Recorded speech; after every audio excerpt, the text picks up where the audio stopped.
Good evening, everybody, and welcome to our reading in the Milwaukie Poetry Series tonight here at the Letting Library. I want to thank everybody who is with us today for being here, and I also want to give a welcome to those of you who have logged in on the live stream. So both of you, all of you, thank you very much for being here. We know that there are other things that you could be doing tonight, and you're here with us to enjoy and hear poetry. So that is great. I also want to say, this is January 8th. We're in January. Happy New Year to everyone. This is 2025. So thank you for being here. I also want to make some other thanks too. I'm Tom Hogan, the director of the Milwaukie Poetry Series. And the thanks are to the city of Milwaukie first. The city has been supportive of us from the beginning, and we are in our 18th year. Thank you very much.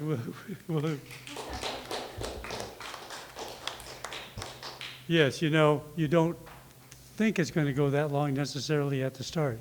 And then when you're here, you look back and just are very pleased with all of the poets, all of the great poets that we have had here. And we've had the opportunity to hear them read. We were at, initially, and Laura read there. Laura's read in the series previously, and we were at the Pond House when she was reading. And that was a very nice home on the other side of the pond here. So the changes we've had here are, and we want to thank the Letting Library for their support, because we are in the new Letting Library. And this has been here for a number of years. And I remember being on the board when I was on the advisory board at the very first meeting. This is 20 years ago. The very first meeting we were talking about, we need a new library. So it was that long in the planning, and a big thanks to the Letting Library for their support. Thanks to the Milwaukie Poetry Series Committee. We do have a committee, and I'm going to ask the members if they would stand. I'm already standing. Kristen back here, and two people who help out, David Filer and my lovely wife Jane. So thanks to the committee. Because as you know, you don't have things happen unless you have a group working on it. And finally, the thanks to our technical folks from Willamette Falls Media who are here and doing the live stream and the recording tonight. So a big thanks to Willamette Falls Media for what you're doing. So we are recording tonight. This is going to be up usually in about a week on the Letting Library YouTube channel, which will be the video from Laura's reading. Something I want to say too about a couple of other events. We have an event coming up Sunday, which is a William Stafford birthday celebration. So January is William Stafford's birthday. And we have a birthday celebration that's going to be here on Sunday, this coming Sunday, 3 o'clock, 3 to 5. So we will have 3 featured readers who will be reading some of Bill Stafford's work and some of their own work. Then we'll have an open mic. So if you want to read a Bill Stafford poem and you'd like to come and hear other people read, we're here Sunday, 19th, 3 to 5. So that does bring me to introducing our poet tonight. And I've been looking forward to this reading. Laura lives in Portland, Oregon with visual artist Brad Winter and Kinta, an orange tabby cat. She is the past president of the Oregon Community Foundation, where she worked for 30 years. She is the author of poetry collections, broadsides, and performance projects. Her poems have been translated into 7 languages. Her recent book, Noble Scratch, Roughly Spoken, features visual artist Brad Winter. Improvised music is an influential factor in how she considers the use of the page and language. She performs with musicians. Maybe we'll hear a little bit more about that. Nationally and internationally, using language as an instrument. When performing her poetry, the music of words is brought to the forefront for a captive rendition of meaning. Her U.S.-Mexico Borderlands collaboration with photographer Terry Popinski liminal matter fences and liminal matter traces is in numerous special collections, such as Stanford University Library, Amherst College, and Yale University. She occasionally publishes Takeout, which is a bagazine, not a magazine, but a bagazine, featuring visual art, writing, and music. Pine Meadow Ranch, Playa at Summer Lake, and Caldera Arts are a selection of residencies that have provided solace to pursue her writing. Find out more at her website, and you can take a look at her website either here on the invitation that came out or by Googling it. So, something we've been looking forward to. Would you join me in welcoming our poet tonight, Laura Winter? Please silence your telephonic devices. And how we will proceed is with a Q&A afterwards, and then Laura will end with a final poem. Okay. Thank you, Tom.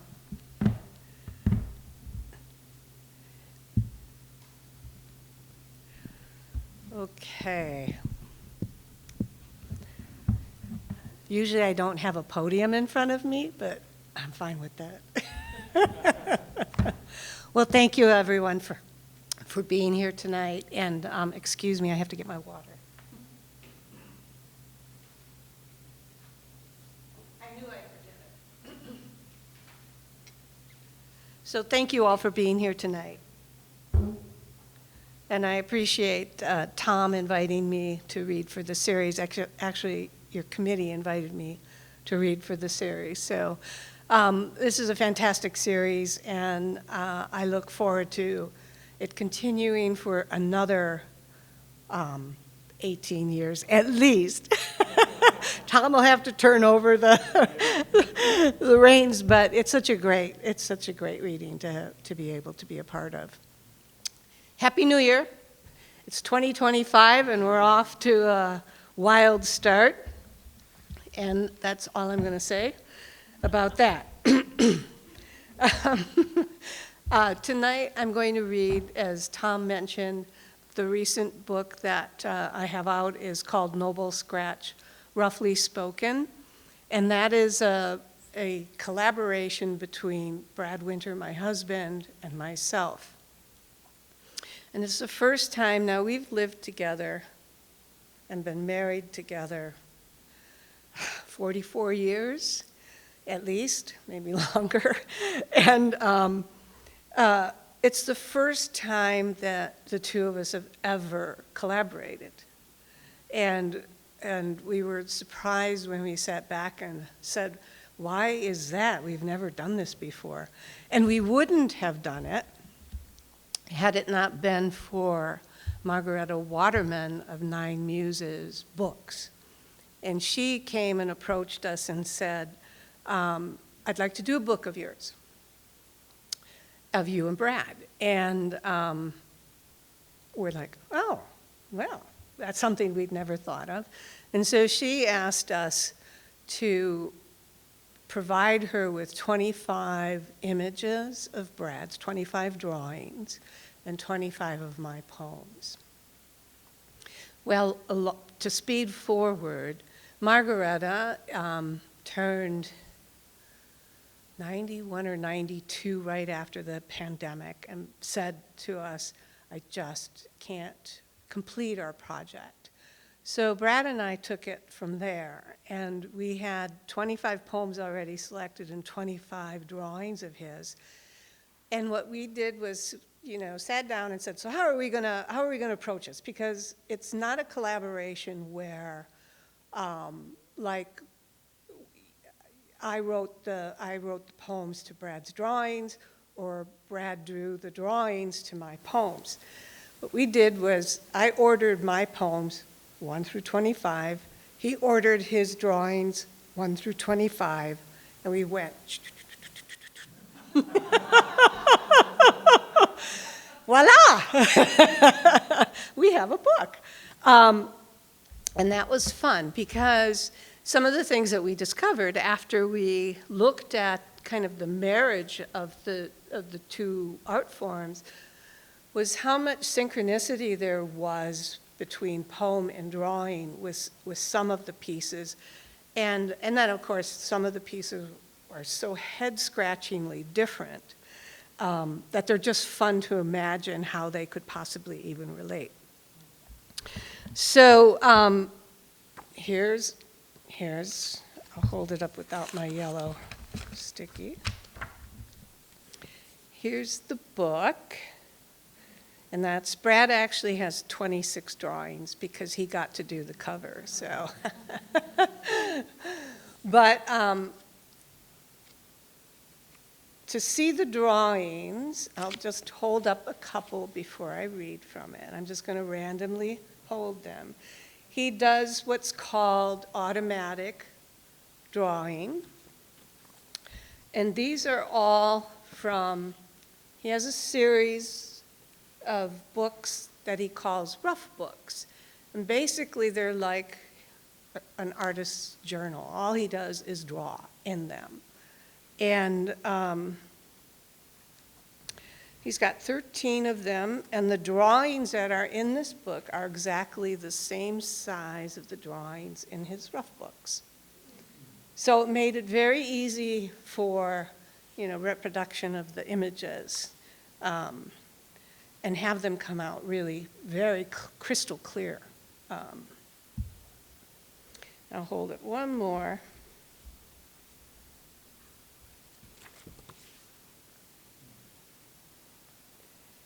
Anyhow, if you want to see more, I have books over there for sale. And the other thing I should say is we wanted to keep the run very small because the era of authors keeping boxes of books in their basement is kind of like past. You get 500 copies and you wind up sitting on 400 copies, perhaps. So we did a limited run, and then we put it to bed. 150 copies, each copy is numbered.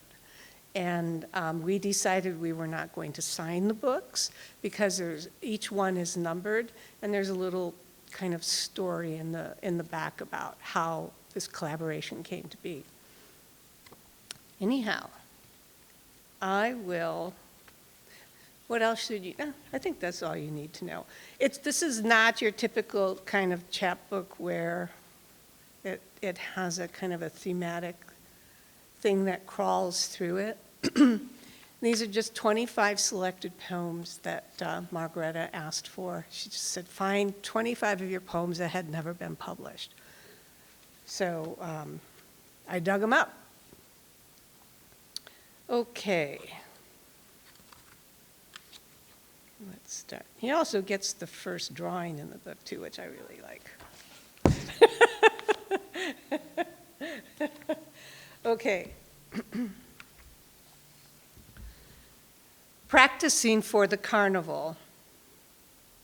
A giraffe in velvet and feather boas stilts down the street, juggles tree branches along the way. Children stop their play, and the fireman asks, "Who are you?" She bends wide and low, reaches for the astonished smallness of his hand. "Whatever you want me to be."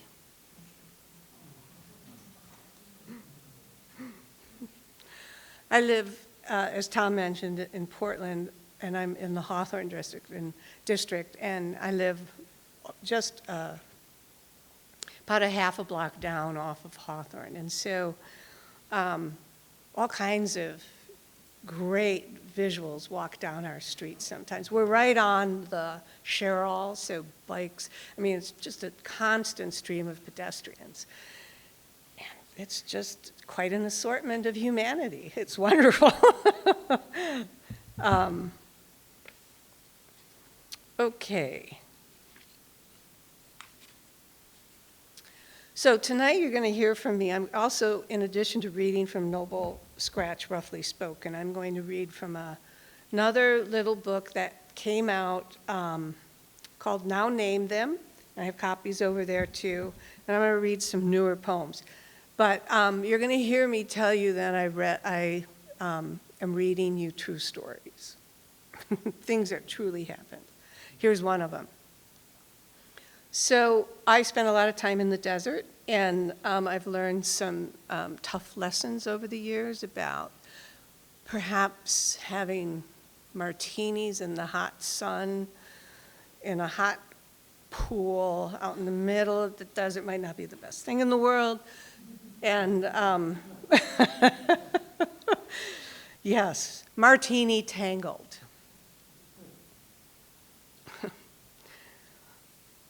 The red suit and pimento float off. Well stirred, even bruised, I try to climb the bank. Hornets also miss their holes and drop grasshoppers all around me. There's no map for precision or grace. And the flailing mallow uprooted, mooning my way to land.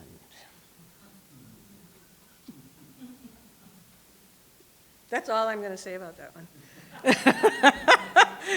There's a longer story there, so, but like the big pickup truck of cowboys come flying down the road and the dust is going up, and I really am desperately trying to find my swimming suit. So I do use the music of words, and a lot as I construct my poems. I usually construct them out loud. So how they appear on the page is really how I am saying them while I'm listening to them. I do some work with musicians. And when I work with musicians, their music to my poems is improvised. My poems are already written, so what I do to work with them who are making music on the spot is I rearrange my poems. They're not sacred beasts that are on the page. They become reconstructed and deconstructed, and they change. And that's a lot of fun. So I'm going to do a couple of poems in the book that I have actually performed with musicians. I'll read them straight through first, and then I'll do a little improvisation with them. Eating sand. Jello on the beach. Salmon-colored suits splash and play. Seagulls and eagles scavenge for scraps. So many family picnics. Eating sand, the family picnics scavenge for scraps, splash and play. The family picnics in salmon-colored suits, jello on the beach, eating sand, eating the salmon. Watch the seagulls and eagles scavenge the family, scavenge the jello, the jello, the jello, the jello.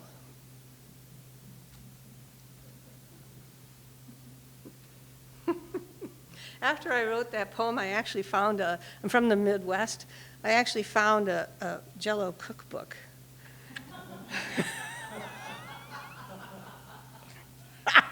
Yeah, I know, that's pretty funny. And it is really hysterical, all the canned fruit that's mixed in with these recipes.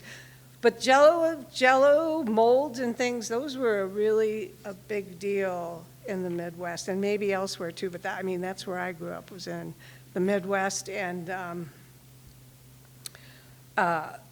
yeah, I had to buy the jello cookbook, so I have a jello cookbook.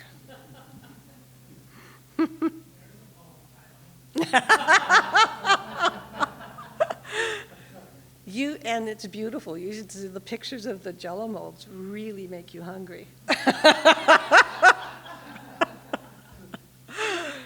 Oh, yeah. Okay. Yes. A moon between us. Moonlight seeps through drawn blinds, ignites mites and dust lamps, float around the packing crates. Pieces of us shed the punctuation of history, a rewrite of our story. The closet full of hangers, each wears a husk of you. I pull out your wardrobe, your bathrobe, the one with holes, and fold myself into a final embrace.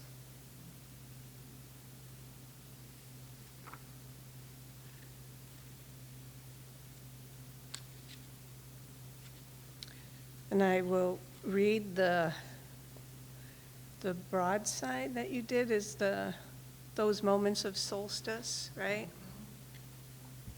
I'll read that. Those moments of solstice. Sun in the palm of our western sky, a piece of you around my neck. Squirrels aerate your grave, unearth walnuts stored for the shortage of day. Today, the longest night. Tomorrow, another moment of light. Time to change out those flowers.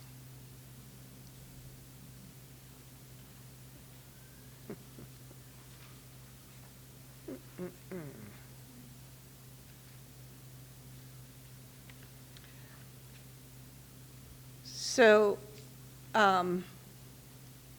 should I read that again? I will do that. Those moments of solstice. Sun in the palm of our western sky, a piece of you around my neck. Squirrels aerate your grave. Unearth walnuts stored for the shortage of day. Today, the longest night. Tomorrow, another moment of light. Time to change out those flowers.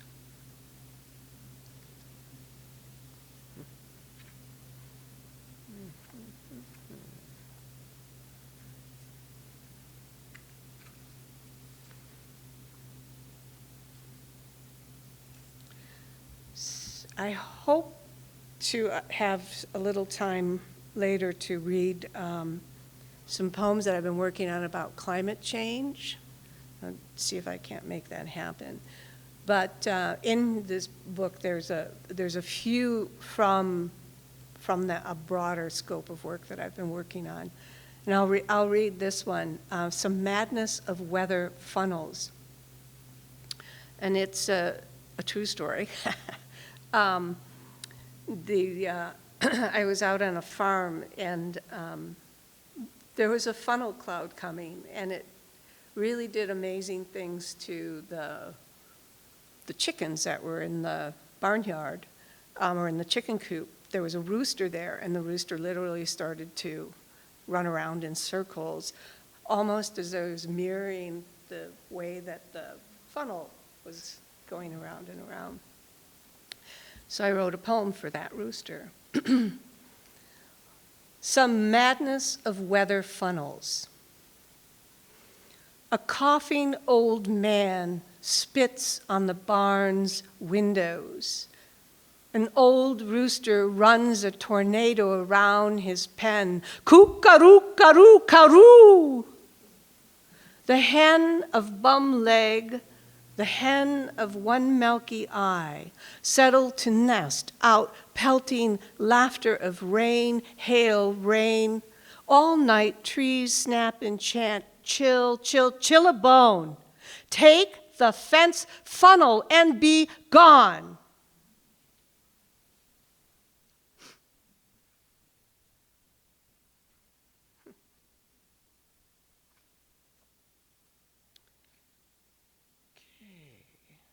Will read a couple more from here and then move on. Okay. Another true story. So, walking in your sleep. How many of you have ever walked in your sleep or talked in your sleep? Yeah, yeah, yeah. And it's kind of weird when you wake up and you're someplace that you didn't even know that you had gotten to. This particular instance cured my sleepwalking. And it is true that it is true that this happened. I'll just say that. I'll say more later, after I'm done. Sleepwalker. I have to go, go, go. Eyelids flutter, rapid fire. Listen closely. The silent half of the conversation makes sense. The one who dresses me and puts me behind the wheel in the wee hours of the morning. Vroom, vroom. I have to go, go, go. I drove in my sleep and woke up. I got up and drove about a mile from home and woke up. Never again to do anything in my sleep like that. Okay, 2 more from the book. There's still plenty more for you to discover in here, but I told you I would read another one from here where I've worked with musicians. This is a love poem to the L line in Chicago. It's called Train, Bottle, Throttle, Woes. To the breakfast diner under the L line, how do you keep the yolks from breaking? Train, bottle, breakfast, woes, under the L line, keep the yolks in the bottle of throws, keep them from breaking. The L line, how do you train? How do you train L line to the breakfast diner under the line? How?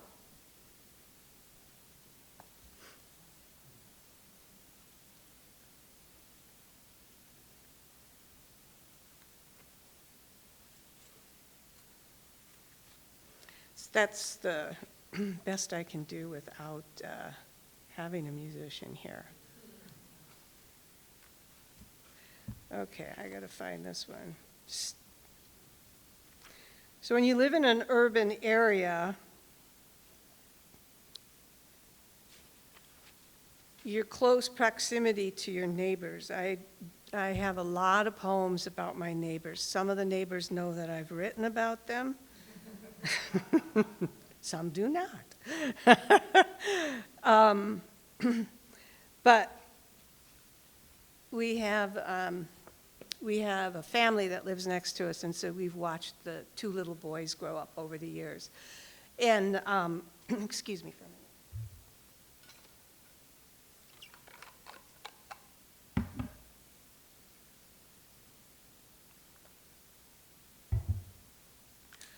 So we've watched them grow up over the years, and there's a area between our houses, and it's pretty small, but the kids used to love to play between the houses because they thought nobody could hear them or was seeing them. One day I had the window open, and I was in the bedroom doing some work, and I heard this conversation happening, and I thought, oh my gosh. I went and I got my journal and started to transcribe what they were saying. Little boys spend hours strategizing the survival of their species. Paper boats and light wands lose their magic. When bells ring in church steeples, it's time to get serious. What about the end of the world? What happens when the food runs out? The little boy asks. We can take bites of each other, his small friend answers. You mean eat people flesh? Something he hadn't yet considered. Yes, says the friend who's figured it all out. Cannibalism is okay as long as you sign a waiver.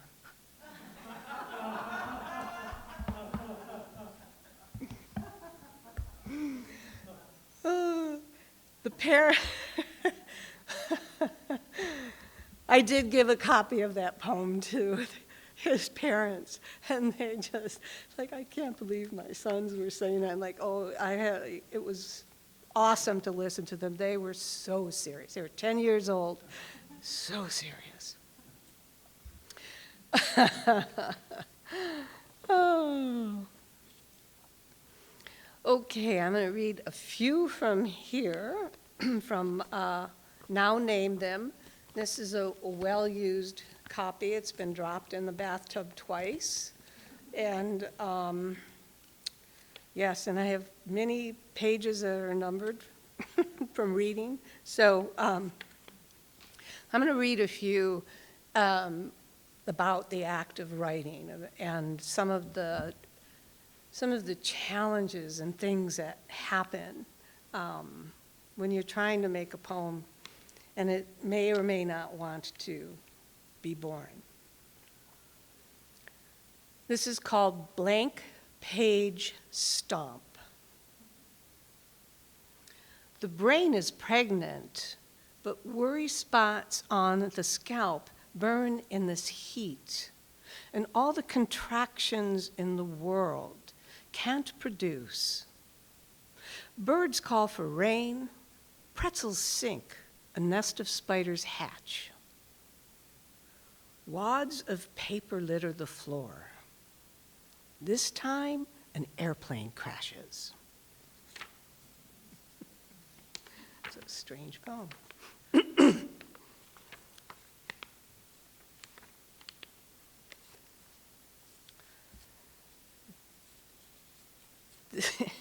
Another strange one. Giving birth the old-fashioned way. The pain of trying to make something, right? Giving birth the old-fashioned way.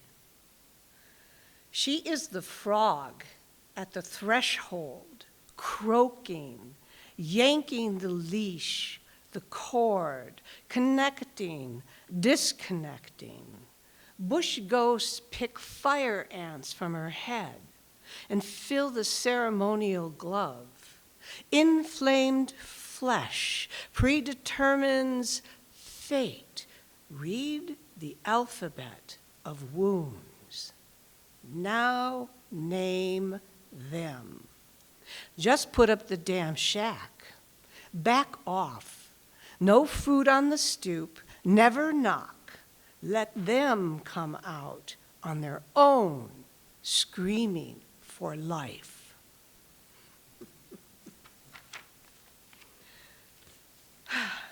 Yes, sometimes the act of making something is very painful.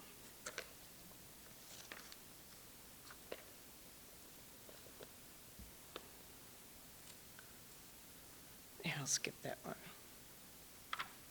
Okay, here's a few more about neighbors.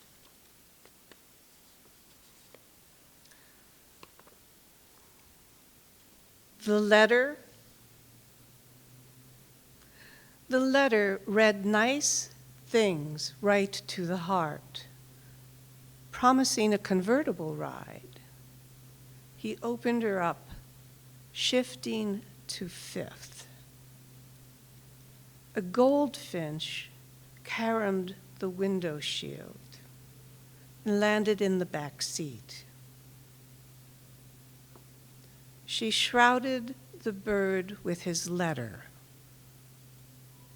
Tiny words quivered in her palm while the world flew by.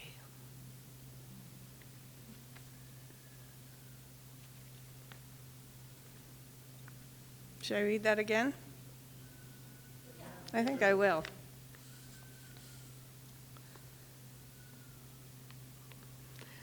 The letter. The letter read nice things right to the heart, promising a convertible ride. He opened her up, shifting to fifth. A goldfinch caromed the windshield and landed in the back seat. She shrouded the bird with his letter. Tiny words quivered in the palm of her hand while the world flew by.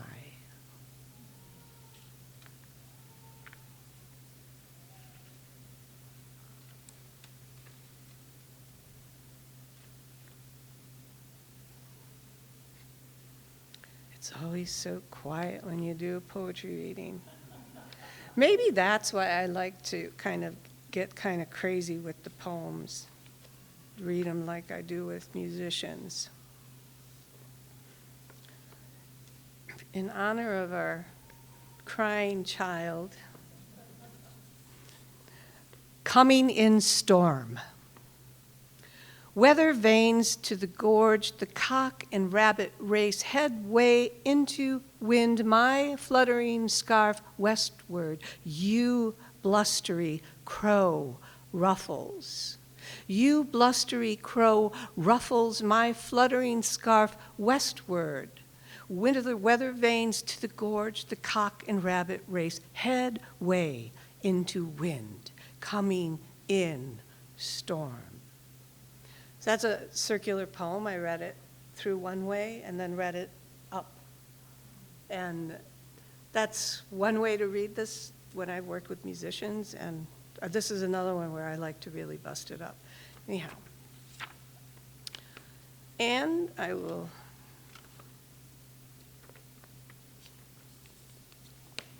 this is another true story. When I was at a laundromat talking to a woman, I had to take some sleeping bags and large things that didn't fit into my washing machine. And so I was at the laundromat and just talking to people, and there was a particular woman I talked to, and this poem is called The Woman. The woman at Washer World says she was downsized, but the basket of laundry is full. Lost in the vortex of spinning pant legs and socks, it costs more to dry than park.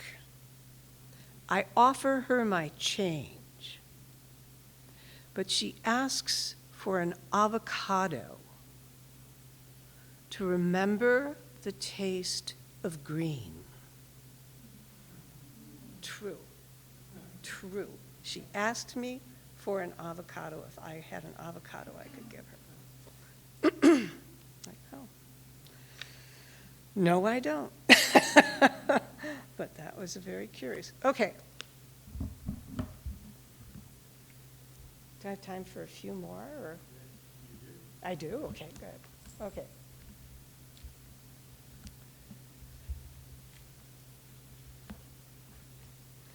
Now I am going to read from a new series of which you might be the first ones to hear most of these. There's a couple in here that I've recently read, but yes, so this is a debut. Dun, da, da, da. I've been, like a lot of us, just thinking about climate change and whether or not you want to call it climate change or whatever you want to call it, or the weather in our world is in a big upheaval right now, and we have a lot of garbage floating around, and I worry about our future generations and on what we're leaving them and what we're all going to have to be dealing with now as we move forward. I mean, I'm sure you've seen the news about the fires in LA.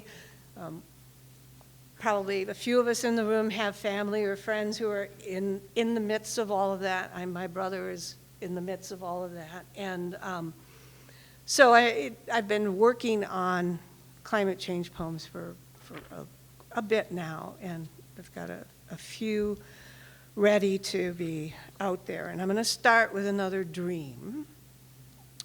A dream that I actually had and wrote the poem down, and a woman that I know who is a modern dancer who lives in Chicago had a piece that she was working on that was called Blue Fish, and it was about her father. She's Japanese, and her father, who is still in Japan, was a fisherman and really went after the tuna because it was so profitable if you could sell it to sushi places.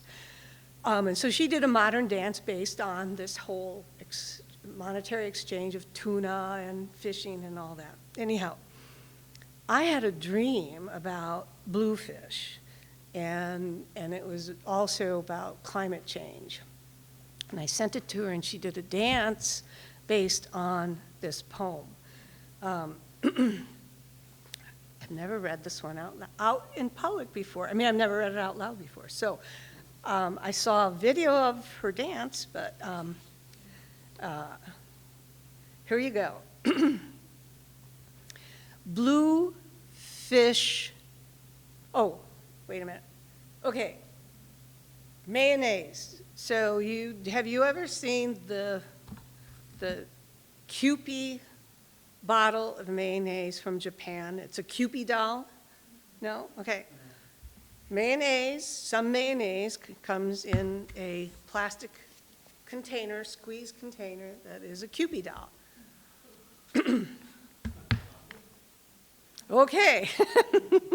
That's important. You'll see why. I get stuck in one. Okay. Bluefish plastic fever.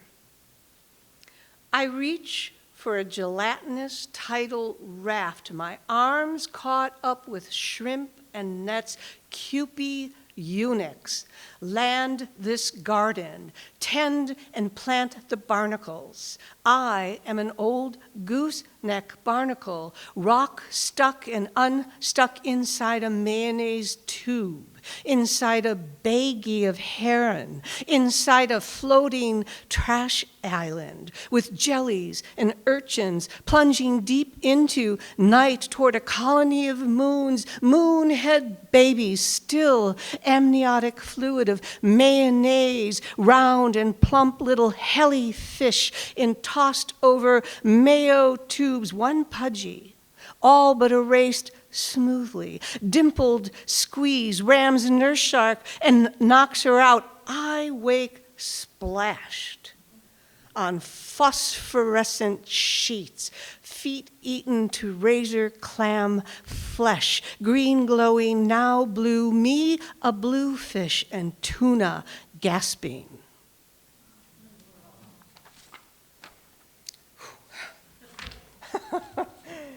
That was an incredible dream, I have to tell you. Okay.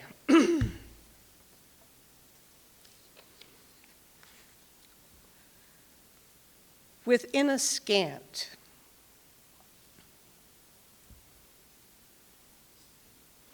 a season's trace abundance. Let me start this one over again. Okay, hang on to your socks, folks, because these all might not be very, yeah. Okay, they're disturbing a little bit, I think. Within a scant, a season's trace abundance, the tule grass rattles, bufflehead shallow flap. Mounded tufts of arrowhead and dry isle nests, egrets, hunger, stealth of leg and beak. Brittle frogs like leaves, skyfall on the lake bed's dander, minty crunch underfoot. Cattle scrounge for fescue, and the tepid pools trapped in hoof prints may sate some thirst.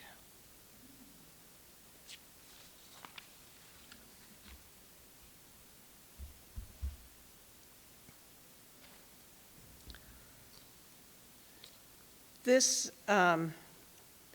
this poem, I'll just, my interest once again in just the sound of language, and the music of language. In this particular poem, what I'm trying to do, and you'll hear it, because I think I almost beat you over the head with it, but it's trying to have this feeling of the tides of the ocean, the rolling of the ocean, the inevitability of the ocean.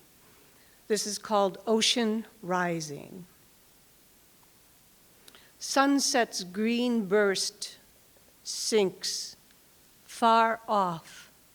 A boat's gray horizon rolls, rolling in waves in union with clouds pitching. Chattering riprap in the fists of ocean pole and pummel, houses on the headland list. Fences and man, Zanita lose anchor, dangle edgewise. What's sucked from shore returns to shore, crab pots and deck chairs, more broken abundance. Not sure about that one.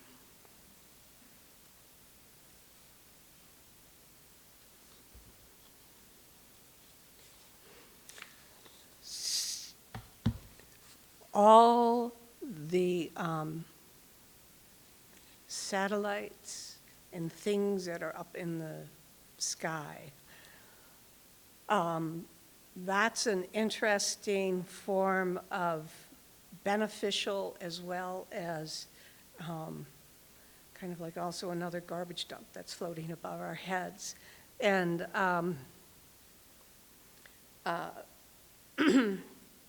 this is called a curious incident, when some of those things start to leave the sky, right?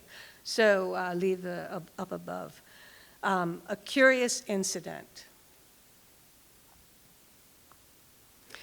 Before I did, I was in Florida last October for my uncle's 90th surprise birthday.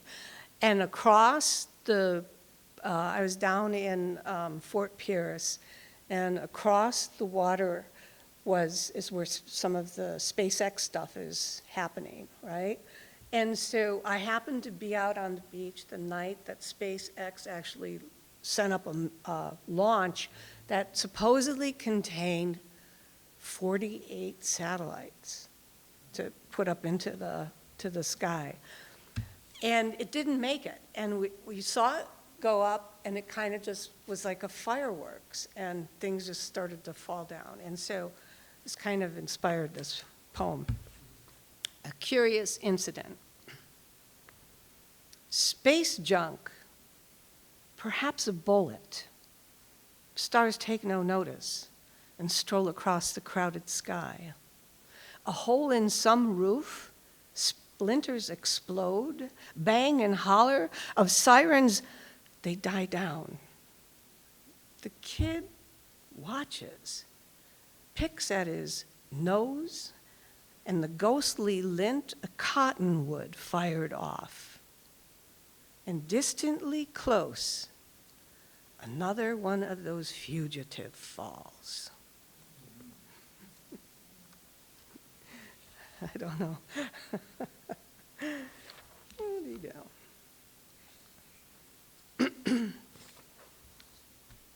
Okay, you don't need to hear all my dry weather poems.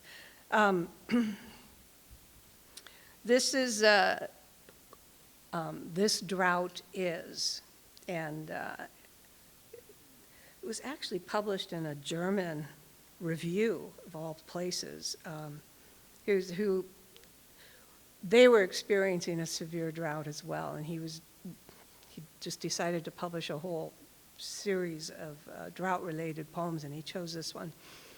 Anyhow, this drought is, excuse me, this drought is a squint-eyed split, the clothespins of figures, charred sticks tethered to a fence of gnaw-worn teeth or chipped hoof. Are they a petroform? Or herd canyons stuck in fear of guns, the dam, the sun, skin leather long ago, retreat to splinter, fossils, rock drill, sun drill, split a spark, dry hammer and punch through the roil of iron gut. This drought is hard to spit.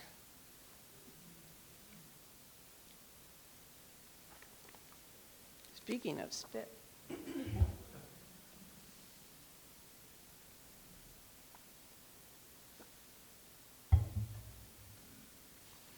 Am I doing okay?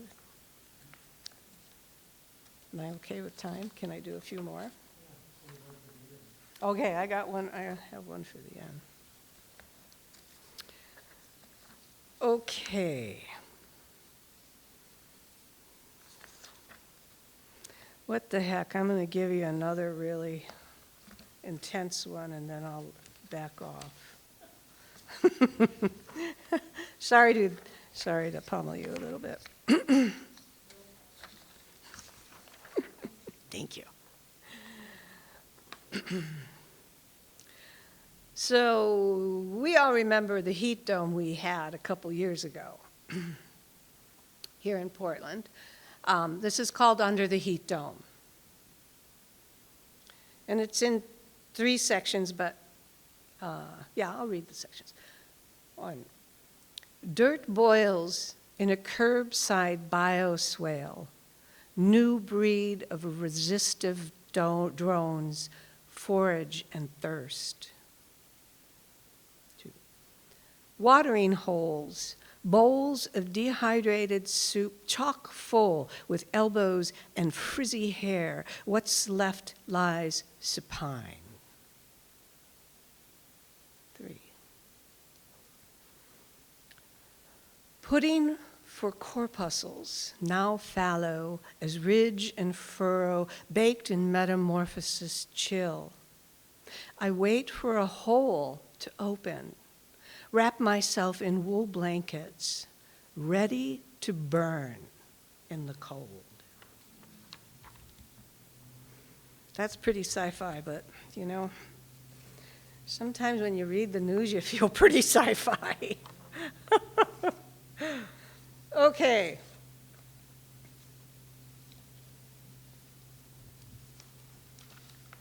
Yeah, I'll save this one for the end. I'll read 2 more here and then Q&A. Yeah. Is that okay? Yeah. Okay. More Q&A than fun. Then a final one. Yep. Okay.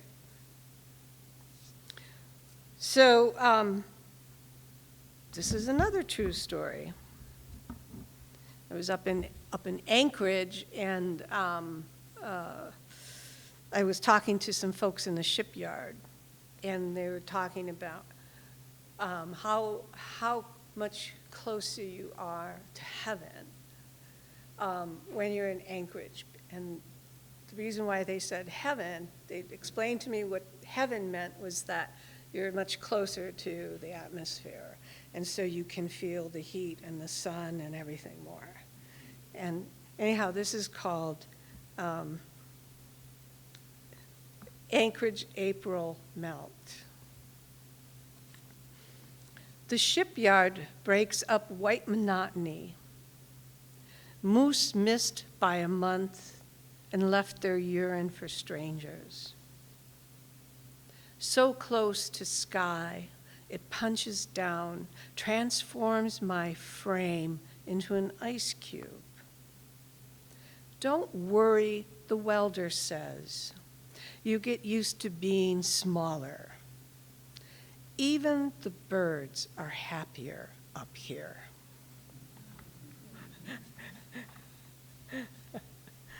Okay, I'm going to end with this one, and then I have one after the Q&A.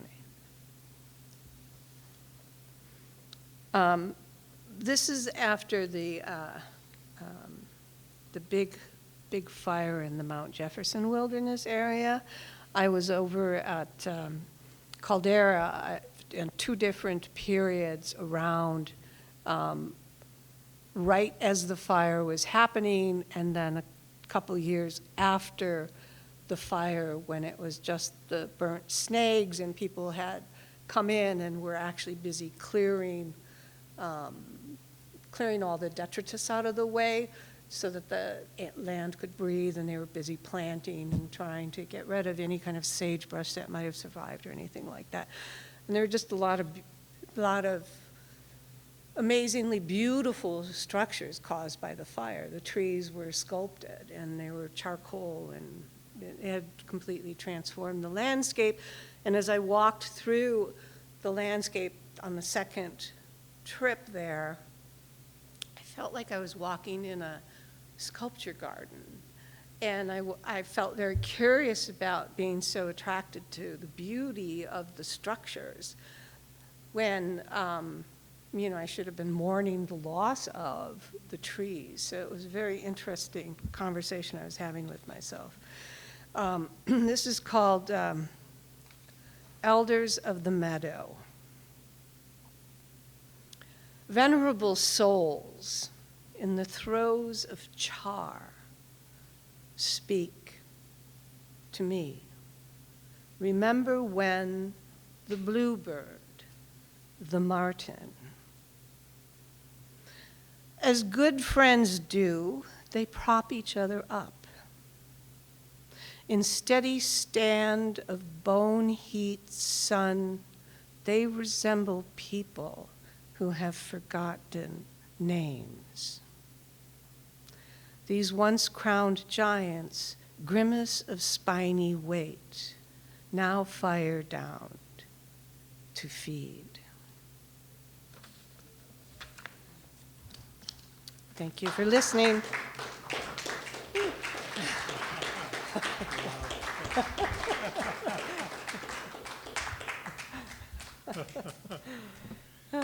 Thank you so much. Can we give Laura another hand, please? This was great. Thank you so much for being here. Thank you for having me. Thank you. Next month, Dale Champlin is going to be here, second Wednesday of February. So thank you all for being here. Have a great night. Thank you. Thank you.